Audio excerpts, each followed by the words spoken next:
Back already. More YouTube videos. This one is interesting though. Very, very interesting. You could see from the board. I did not know who is this person that I'm playing. I know it's a Grandmaster. I remember playing him during my stream though, and did not recognize the picture. I saw the flag, but did not noticed who it is. That's David Howell, folks. I don't think I played him effectively. Maybe in the old days. I don't know. I don't remember very well. I mean, something like that I should remember like for years to come. But it was my privilege to play him. I'm a fan of him, knowing his commentary is top notch. This guy is experienced. He makes the commentary like smooth, very nice, very effective with his experience. He does very well. He's among the top when it comes to commentary. There's a lot of people though. It's not him alone, but he's very good. He's also have a lot of experience. So I was playing him. I did not really pay attention to like a couple of games. I played him maybe 3 games total, and I did not really pay attention to the game. But once I figure out it's David Howell, then this game was the one I tried to concentrate on. Concentration is key, though. I feel like when you play stronger players, even though there's a level gap here, but it's a blitz game, anybody's game. But when you play blitz game, both games, concentration and speed and determination, and what kind of opening you might be playing, maybe possibility that you could keep up with a strong player like he is. So I played white. I played e4. Talk about concentration and talk about openings. The next move is actually kind of interesting. I don't think I played it a lot. I mean, I played nearly 100,000 games or closing into 100,000 games. I actually played a lot more games than this record that I have, over the years, different sites. However, this next move is interesting, and it's here. I don't know why I played this. I have no idea. I should be playing the wing gambit, which is something I've been doing for a while. But B3, I don't normally play this. I don't know why I played this kind of stuff. This actually called an Iwi attack. Again, openings has a weird names. I mean, where is the attack? I mean, there's no attack here whatsoever. Iwi attack, cozy attack, whatever attacks. And, you look over, there's an attack. You might be defended. You're defending, not attacking. And I didn't even notice the name. I mean, I'm not familiar. I played this before, but not that maybe a long time ago. But I played B3. I wanted to maybe play something offbeat in the Caro. I mean, I could have played different lines, but I played B3. So much for openings, right? So he played D5, and, that's what you do is if you're a Caro player, you play D5. And I took the pawn, which is also very questionable, perhaps, but he just I suppose maybe taking Bishop B2, that, we're trying to have a solid game. Somehow solid game, and, we'll see. So in Bishop B2, it almost feels like, I'm playing like a Nimzo Larsen kind of stuff, but, like knight f3, and, I'm trying to transpose to something that I played before. So knight f3, knight 6 and knight f3. Things are okay, the bishop g4. I actually felt like maybe it's h3. I mean, maybe I've seen something like this and g4, maybe it's a little bit too much, but maybe bishop h3, bishop e2 is kind of okay, but I figured bishop e2 was just okay, and e6. I mean, I feel like black has no problems here whatsoever. Maybe how he moved his bishop, though, because obviously you want to be careful not playing here. This is going to hang on g7. David Howell is not going to drop that, right? It's me dropping it, but not him. But obviously, this is a game that I was trying to focus on. I was still playing I was still speedy in the game, but I was still like determined to keep up. Like I want to have like a game, not so much, like losing a couple of moves, right? I want to keep up with him. So obviously, I castled. Still, the bishop has to be careful where he's going. I think knight f6, any bishop move, it's okay. So the key idea here is just playing knight f6. He's just nearly you have to be careful. I mean, I don't know if it's nearly the right word, but you have to be careful really like where this bishop is going, because I know in the Nimzo Larsen not here is bishop on b2 could get really active depending on who you're playing, what kind of structure. But here it's not a big deal. I feel like black is already equalized, and this e we attacked, we have no idea why it's called an attack in the first place. Maybe it's because there's an attack on g7, right? But anyways, knight f6, typical, and just like I mentioned, it's a simple chess, right? Now d3 is it's a move. It blocks the bishop activity. Congrats. I mean, that's the congrats to white, activity here. The bishop is being shut down voluntarily. And I don't know about this move. The reason I did this move is I could play knight d2. I mean, I could have played d4, but so much for bishop b2. I figured that d4, it shuts down the bishop on b2, right? So the choice is hard to what to do. I'm playing a line that I don't really normally play. Maybe there was different options.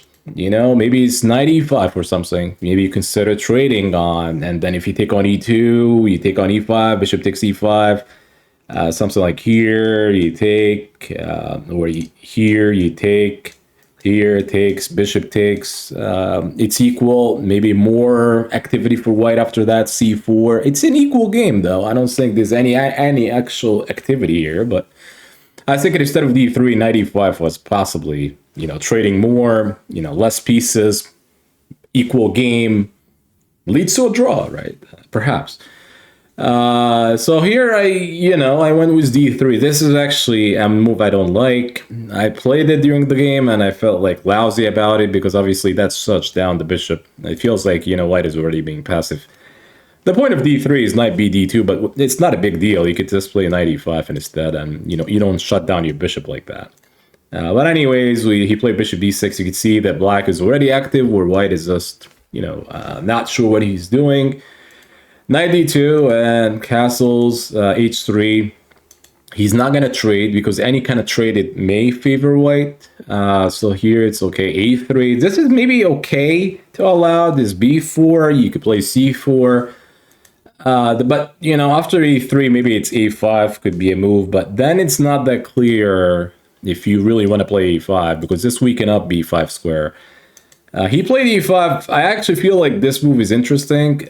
It's probably necessary to play a5. I think the idea of white going to b4, b5 could be, could be something that maybe push black a little bit. He could still allow b4, e6, but maybe the knight going to b3, knight d4, and so maybe this allowing here knight doesn't go to b3. So I felt like a5 was a good choice by David, and it's just more than it feels like black is already maybe even slightly better.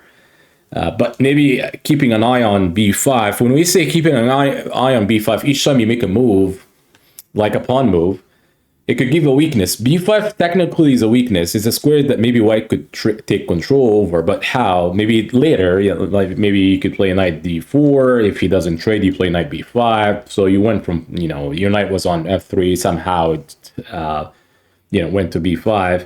But it's not a big deal from black's perspective, right? So it's okay to allow, just so he could avoid, doesn't want to see b4.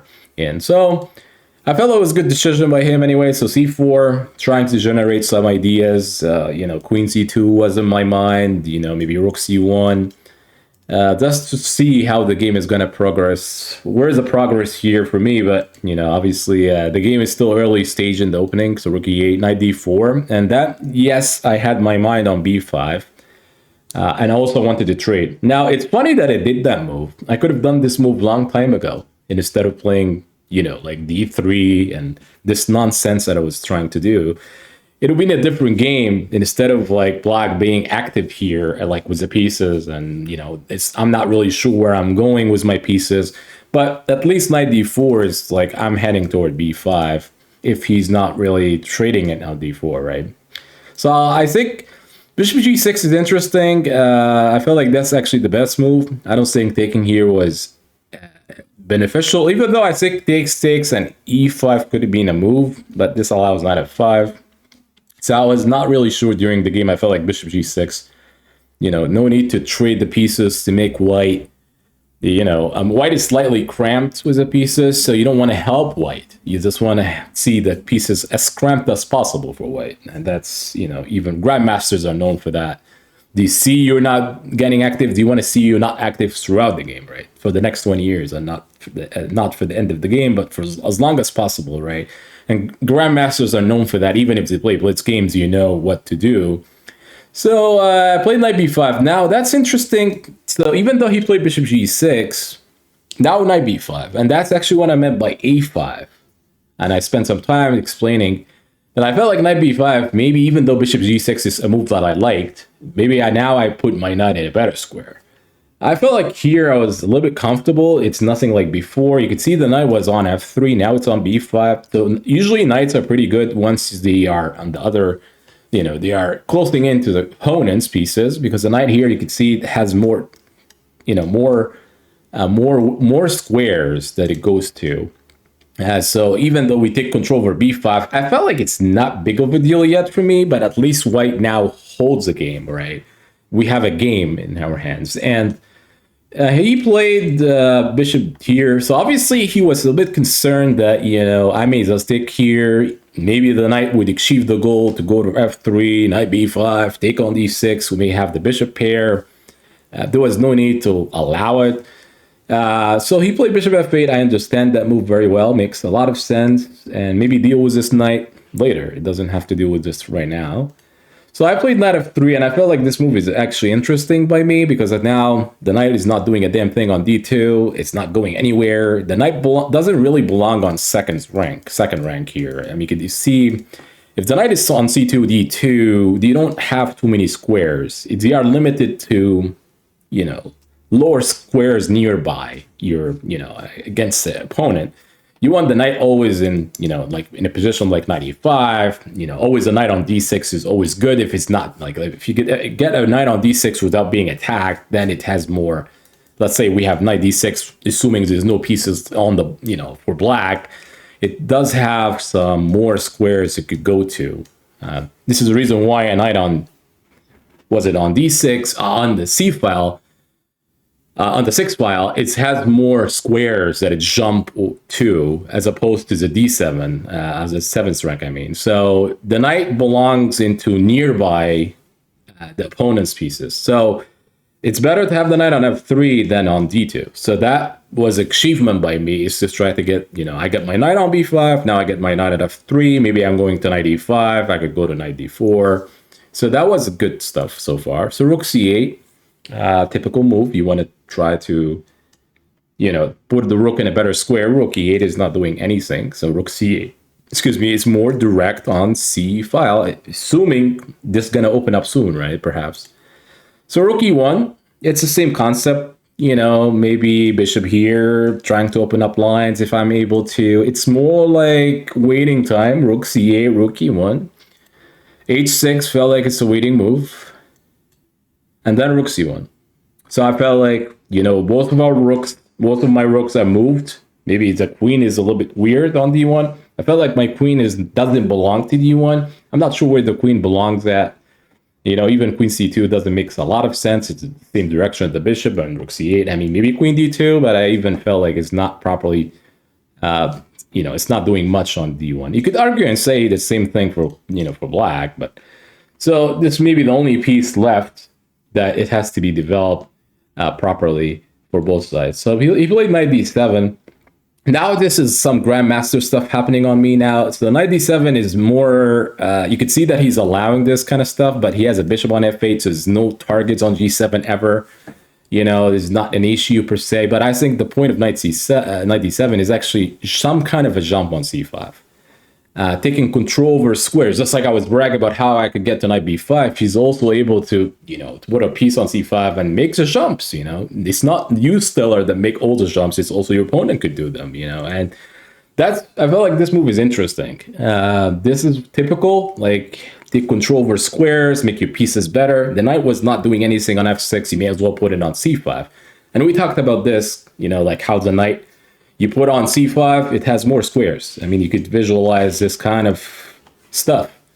The knight doesn't necessarily might take a piece nearby, but it's always there for the future purposes. Like once you have more pieces move in, once you have more trades, then being a knight sitting on this kind of square could be a good asset, right, for your Or, if it's the same for b5. So I feel like rook knight c5 is a good idea by him. The idea that he's going here, he's not making the move yet, but it's a good choice. So I play d4, and d4 is very easy to understand. No knight c5, even though it blocks my bishop on b2. So you always have to consider all these possibilities. While d4, as much as it looks good, avoiding knight c5, it blocks the bishop on b2. There's also another dynamic. I felt like maybe, it's somehow pawn takes on c4, and maybe d4 could become weakness. But he played bishop e4, and when I say weakness, is maybe down the road, like maybe some kind of an endgame. So bishop e4, I felt like, okay, if you're going to trade on f3, you may as well take with the bishop. We still have the bishop here, so I felt like it's okay, I could allow this. Then I played c5. There's things here where it gets interesting. I'm not sure what to do here. It was interesting choice what to do with white. I wanted to move my queen, but where the heck is the queen is moving anywhere? It was difficult. You don't want to take on d5. This actually centralizing the piece for bishop, and then d4 really becomes a weakness, perhaps. So didn't feel like I want to give myself weaknesses. And I actually felt like maybe c5 is blocking the bishop access, and maybe some kind of knight d6 later, dream on stellar, So obviously, there's a lot of choices here that I felt like possible.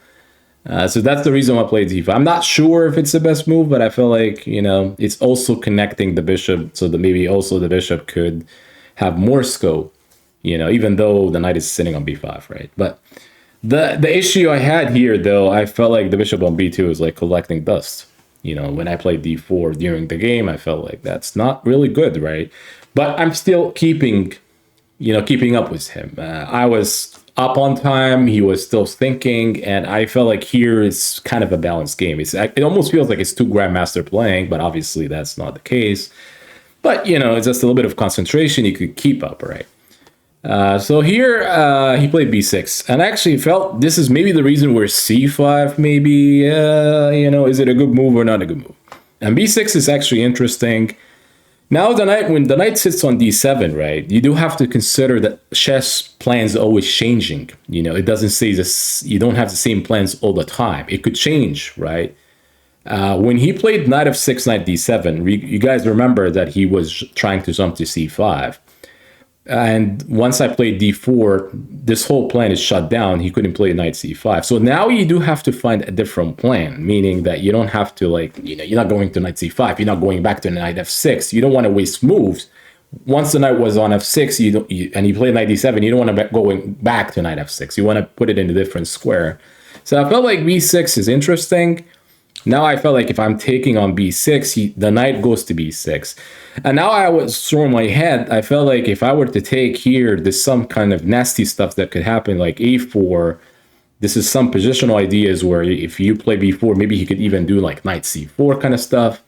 Maybe that's a possibility later on, weakening up, the squares, like opening up some squares for his pieces. So I felt like I could take.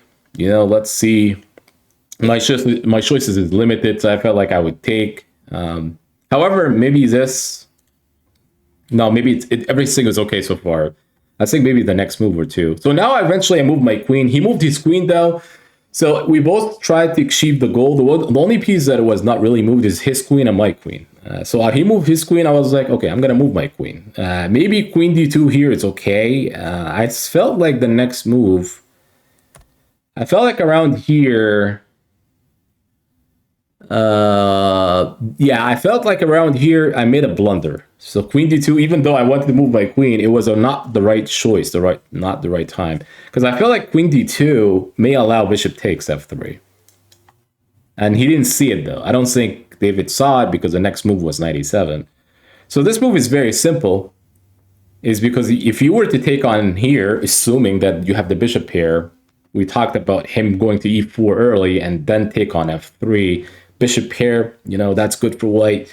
But the issue here, if you were to take with the bishop, the knight is left undefended because the queen is sitting on b6, so it's attacking. So if I were to take, I have to take with a pawn. I have the nicest pawns ever.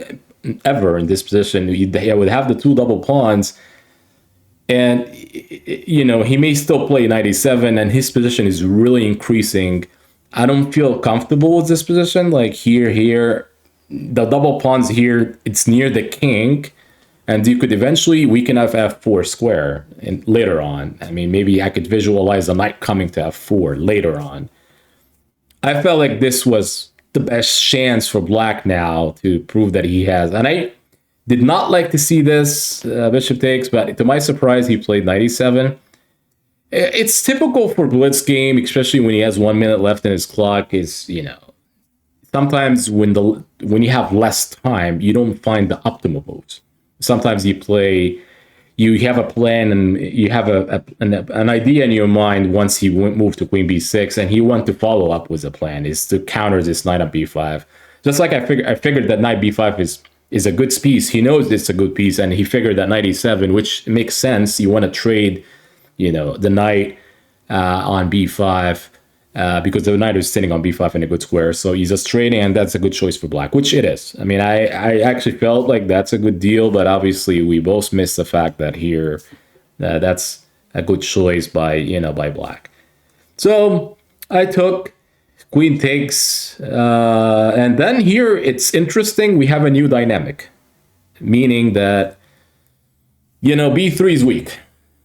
Yeah, and I know that once I traded, I knew that. I mean, I wished I had like a4. Maybe I had like some kind of a4. Maybe I could have played a4, but I felt like bishop b4 is a move. Attack the queen. There's a major pins gonna happen. Maybe I had bishop c3. I felt like I couldn't do a4. And if he were to trade here, maybe I could still take with the bishop. But here, that would have been like, maybe I have the two bishops, even though I double up my pawn. Maybe that's okay in a situation like this. But obviously here, the situation does change. I felt like here I needed to figure out a way to trade down pieces. So what happens when you have like a weak pawn like this? So weak pawns are attackable. If there's less pieces on the board, then maybe it makes it easier to defend on b3. So there's two rooks, there's still not minor pieces going on.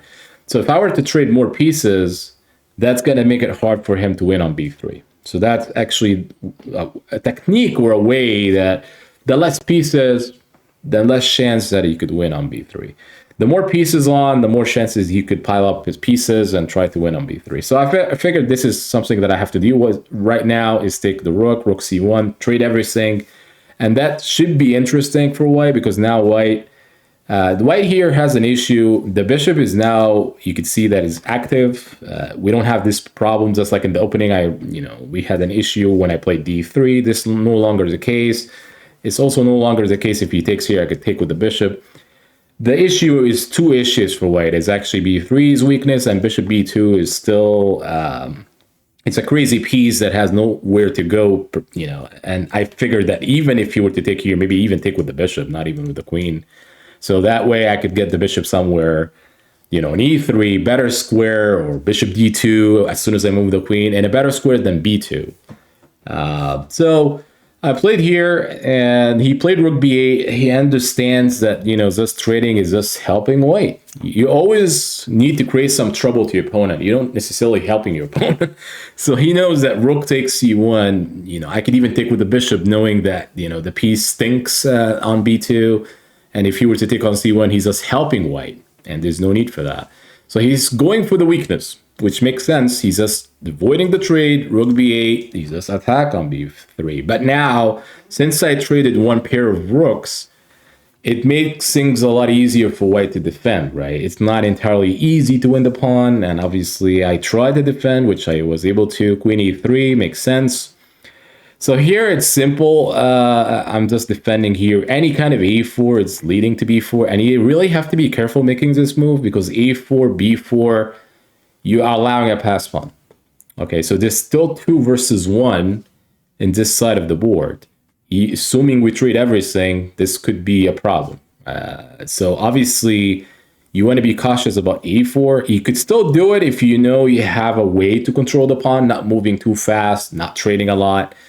So I figured that even though b3 is a weakness, it's still a potential way to win. You know, it's not 100% a problem, and I know that this is not takeable right away. It's easy to defend. There's also knight d2.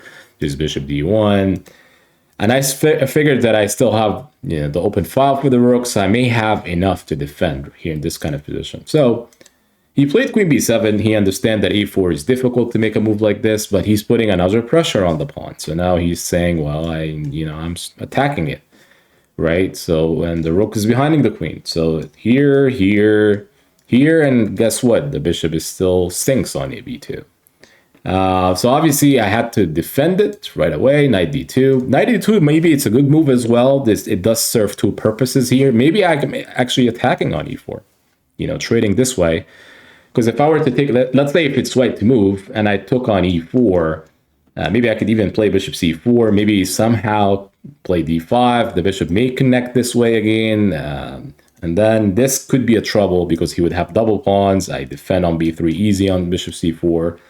So knight d2, not just defending b3, it's also attacking here. So that's, you know, when you do a move like this that serve multi-purposes, it's always good. And instead of just playing, let's say bishop d1, you know, like here doesn't have, he's just defending here.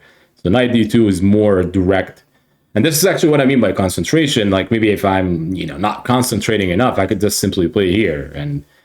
But, you know, knowing that knight d2 is a better move because, you know, it served multi-purposes kind of move was always good. So knight d2 was played, and then he went here. He doesn't want to see, like, me taking the bishop. And then the next move is bishop d3.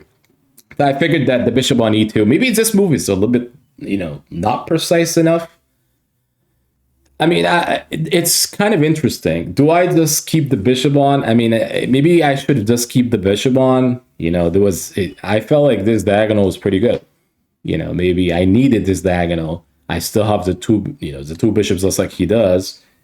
It's interesting if bishop d3 is a kind of rush move. And obviously here he took. And I actually agree with staking, right? I mean, I felt like here, it's kind of interesting what white would do to improve his position, though. I mean, my argument is if it's okay, if I don't have bishop d3, what else do I have? I mean, maybe play a slow move like bishop f1. You wait for him what to do. You don't necessarily have to trade down on b3. I wasn't sure if a4 is even a move, right? This is not a move that I would be considering because, I mean, I don't think it's... I mean, a4 is only a good move if you could play bishop b5. You could have put a blockader against this kind of stuff, and then you putting a piece on c6. It's kind of a dream kind of situation.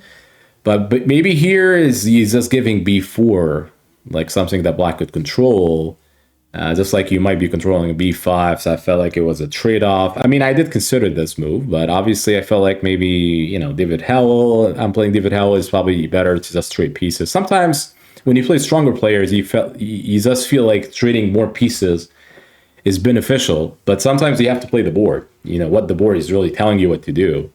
I felt like here bishop d3 wasn't precise enough in my own view, but we played bishop d3, he took, and I don't disagree with that. That feels like now bishop d6.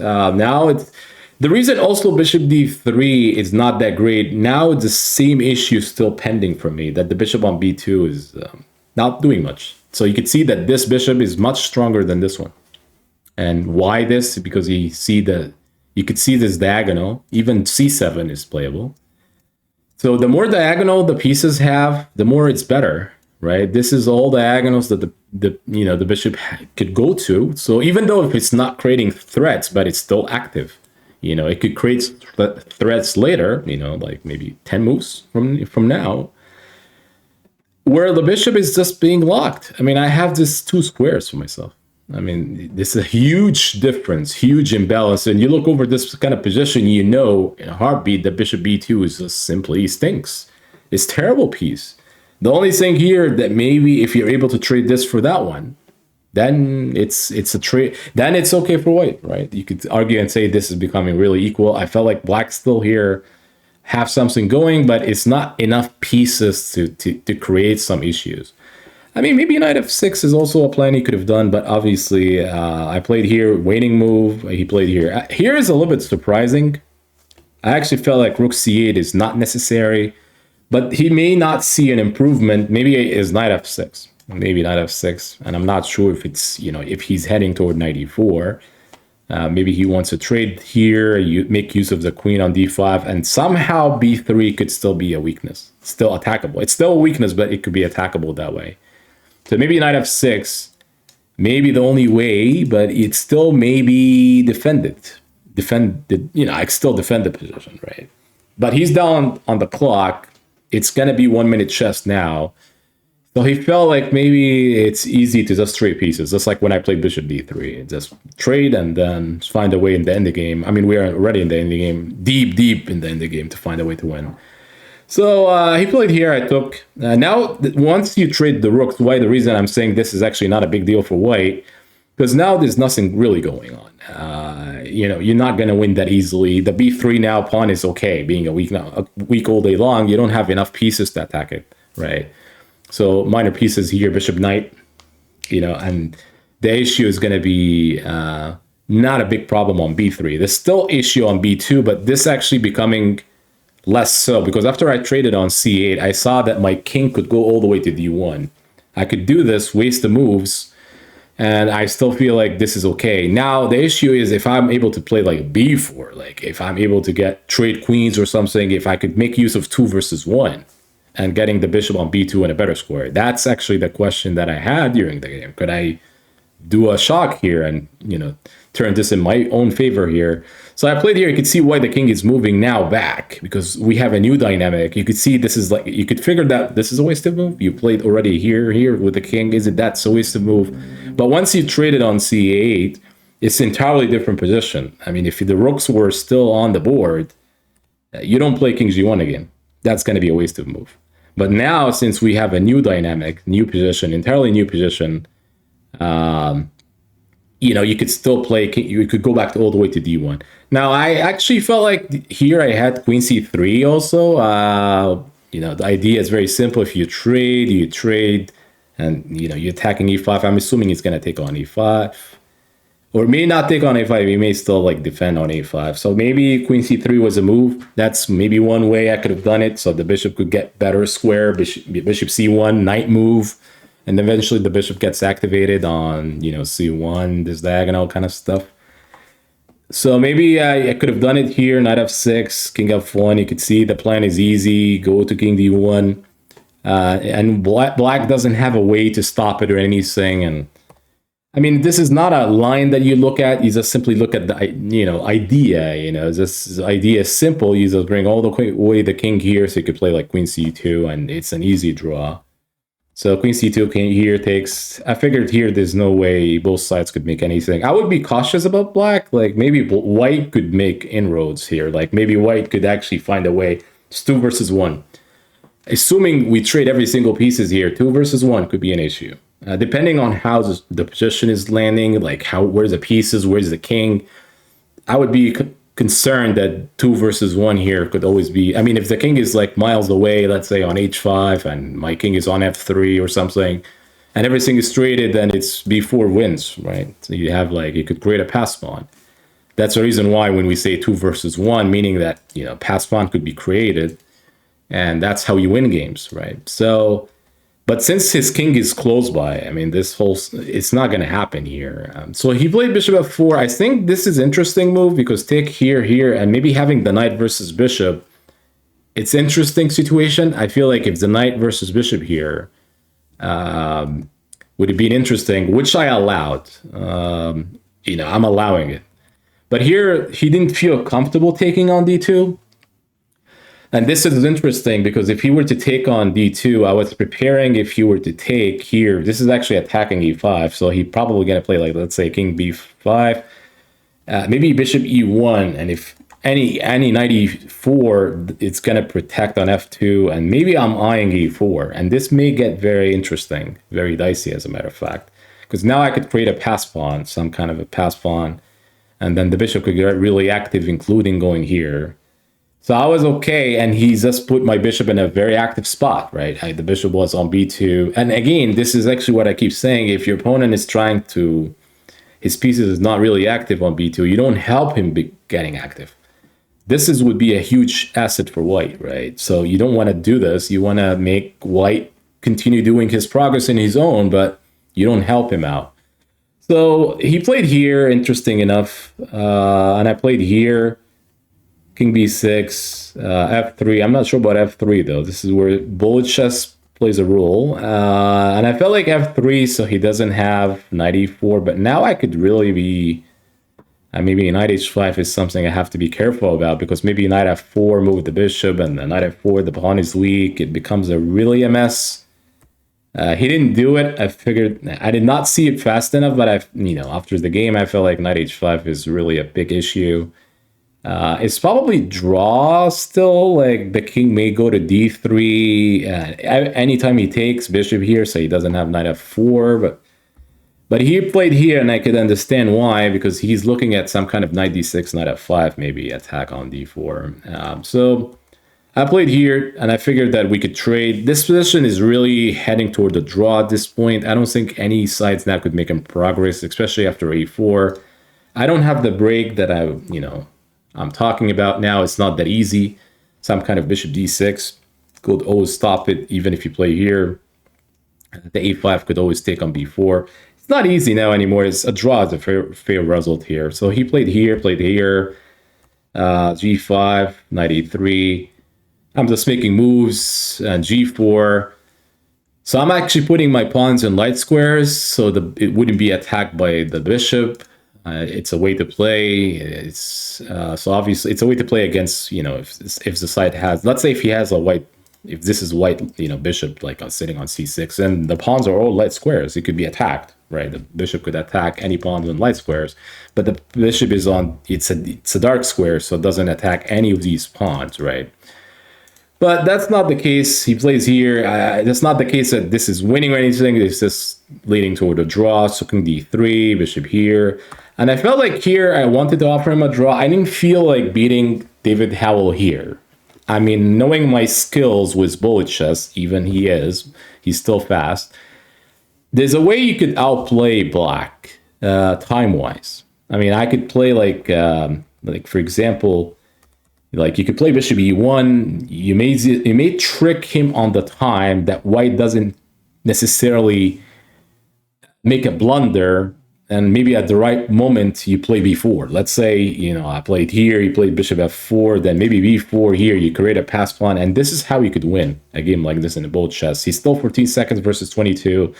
This is very dicey kind of stuff. If anybody would like to play white here, if you give this position to any player and he's up on the clock, they would say white is probably have the better chances of winning on time.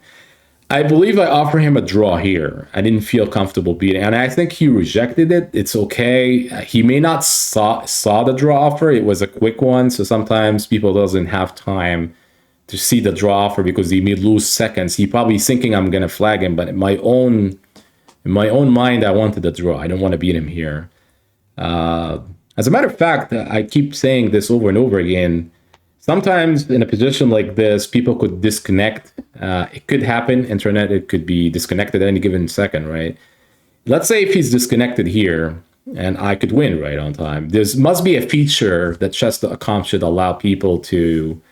And instead of they request a win, they could actually request a draw. Let's say if David Howell disconnected here, and I'm knowing that I could win, right? And I'm given the choice between a draw or win, I would always take a draw here, meaning that this is a Grandmaster that I'm respecting.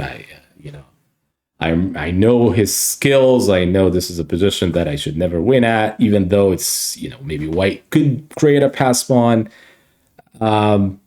But I figure it's good enough to draw somebody with a level of his, with his current level and experience. So, and by the way, when he played bishop f4, maybe it was an opportunity to play b4. And it's 22 seconds. And again, my mind was on the draw. I guess b4 could be played, but I'm still leaning toward the draw here. So he actually started repeating, and we end up drawing. And he knows that b4 is a move that I could probably create. I don't think b4 is winning per se, but it could create some trouble if 11 seconds versus 19 seconds. It's a very competitive game, though. I did concentrate in this game, even though there was mistakes. I mean, that's something that always going to happen, even with concentration. I just found it funny that this is an Iwi attack, Karakhan Iwi attack. This was no attack whatsoever, as far as this, as far as I could tell you. But any opening could work. This is an argument that any opening could work against anybody. As long as you play active chess, you're not playing, like 2 hours a game where could happen and you converting a position for, to draw to win. This is not it. I felt like this is really competitive game. It's a game that I needed to explain more in depth, because it was competitive. It's against somebody that David Howell. How many of you could play David Howell? I mean, not many people. I get the privilege to play him. It's nice. He's still a nice guy. I think he wanted to draw here anyway, and we were able to achieve the draw. I would still offer a draw even if he had 2 seconds in his clock. It was in my head throughout the position here that White should not win. And respectfully, I needed a draw here, and I think I earned the draw here, right? So we took the draw here, and this is when he beat me a couple of games before, and this is one of the games I wanted to concentrate on, and I performed. Obviously, he could win more games. He's a Grandmaster, very well experienced, but you could always give it. There's always one game that you could concentrate, a couple of games even, and you could perform. Very nice game though. Very nice opening Kiwi attack, and hopefully you guys enjoy this and stay tuned for more videos. Take care, folks.